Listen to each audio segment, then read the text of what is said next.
Two youngsters, a boy and a girl, would often spend their time playing by a deep waterhole, enthusiastically searching for shellfish. Unbeknownst to them, the area was claimed and inhabited by a Wahwee. They remained innocent and oblivious to the potential danger, not heeding the thunderstorms that would occur, a warning of the Wahwee's displeasure. The older members of their tribe were well acquainted with the Wahwee and sensed its anger. Being a greedy water spirit, it did not take well to its waterhole being taken from. Despite their attempts to caution the carefree children, their warnings fell on deaf ears.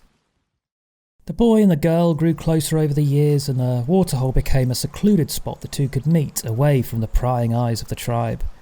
Meanwhile, the watchful Wahwee observed them, patiently biding its time. For demons such as this, time held no significance. It patiently waited until the youngsters matured. Witnessing the deep affection the young man harboured for the girl, the Wahwee saw an opportunity. One day, as the girl, now a young woman, waited for her lover, an elderly woman approached her, tears streaming down her face. Intrigued, the girl inquired about the cause of her sorrow. The old woman revealed that the girl's actions of stealing shellfish from the Wahwee's abode and not heeding the beast's warnings would bring devastation to her people. Stunned, the young woman pledged to sacrifice herself rather than inflict harm upon her people or her cherished childhood love. The old woman instructed her to return the next day, promising to reveal what actions she must take. Following the girl's departure, the elderly woman suddenly transformed, morphing into an eel, and slithered down into the depths of the waterhole. The next day, true to her promise, the girl encountered the old woman again. She was presented with a choice. If she possessed the courage to plunge into the hole, all transgressions would be pardoned.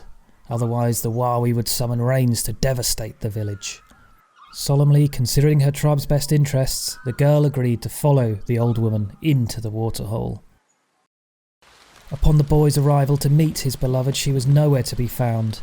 The tribe soon recognised that the Wahwee had claimed the girl. Overwhelmed by grief, the boy wept uncontrollably, devastated by the loss. Each day he faithfully sat by the waterhole, singing for her with heartfelt songs. One day he observed a small green leaf unfurling in the water. With each day he sang, another leaf revealed itself. Desperately calling for her each day, eventually a red lily blossomed in response. Determined, the boy plunged into the waterhole, and there he was reunited with his lost love. She clung to him, and in that moment he transformed into a water rush. Soon after, the waterhole became adorned with a multitude of lilies and rushes, a testament to their enduring connection. That was a retelling of Wahwee and Nerida, The Water Monster and the Water Lily by Catherine Eliza Somerville Stowe, who wrote as Kay Langloh Parker. In the late 19th and early 20th centuries, she collected indigenous legends from the New South Wales area of Australia. At the age of 6, Katie's life was saved by an indigenous girl during a tragic accident in which 2 of her sisters drowned. This sparked her interest in Australian culture and tradition, leading her to collate first-hand accounts of these beliefs from elders. It's accounts like these that give us an idea of what the dreaded Wahwee is like and how it garnered a healthy respect leading up to the 20th century. The legends of the Wahwee exhibit variations as they disseminate across eastern Australia. Described as an amphibian, the creature is reputed to inhabit a deep waterhole featuring a frog-like head, lengthy tail and 3 legs on each side of its body. With a formidable length of nearly 30 feet, the Wahwee is renowned for its insatiable appetite and possesses supernatural abilities to influence weather patterns, causing flooding, rain or drought. In other interpretations, it has the more friendly name of rainbow serpent. It also shares a lot of similarities with another Australian legend, the infamous bunyip. The Wahwee is said to inhabit what is now known as Freeman's Waterhole, a fresh waterhole near Lake Macquarie. While not conclusive, in 1830 the Wiradjuri people called this area Wawaran. Additionally, sightings of the creature are reported near Pulbur Island, where it was known to capsize canoes and engulf the crews alive. The Wahwee is said to be the most active when everyone is asleep, stealthily approaching campsites with its insatiable appetite. Preferring human prey, the creature consumes its victims whole. If its hunger persists, it may also target bush animals like kangaroos, wallabies and wombats.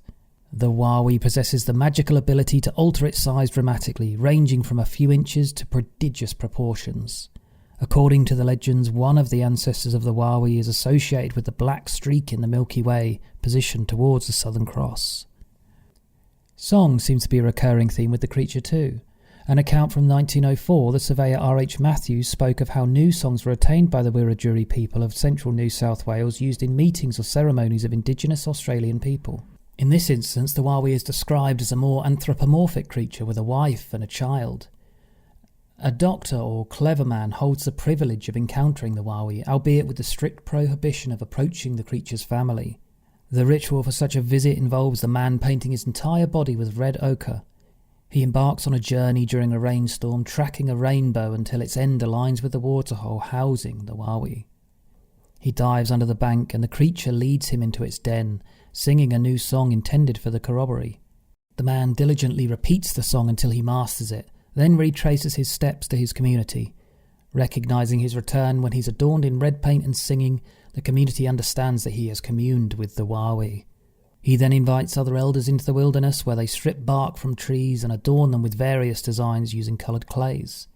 These embellished bark pieces are then brought to the corroboree ground, where all the men participate in dance and sing the newly acquired song. This process represents the means by which new songs and dances are obtained from encounters with the enigmatic Wahwee. The etymology of the word Wahwee is an absolute minefield, with several instances occurring of the word being utilised by indigenous people to denote a monstrous water creature of sorts, but with different spellings and pronunciations. There is a very detailed breakdown of the words and its possible origins in the description, if you would like to learn more. What do you think explains the mysterious accounts of this fearsome amphibious beast? Could it have been a natural creature the locals fell victim to? Maybe there really was an ominous, gigantic creature lurking in the depths. It certainly wouldn't be the first account of such a thing. Due to colonisation, the Wiradjuri language was almost lost during the 20th century. Thankfully, there are projects pioneering towards preserving the community's language and reviving its usage. If you would like to know more, please do check out the links below. And as the legend goes, if you gather water lilies, gather too a handful of rushes so that Nerida and her lover may never be parted.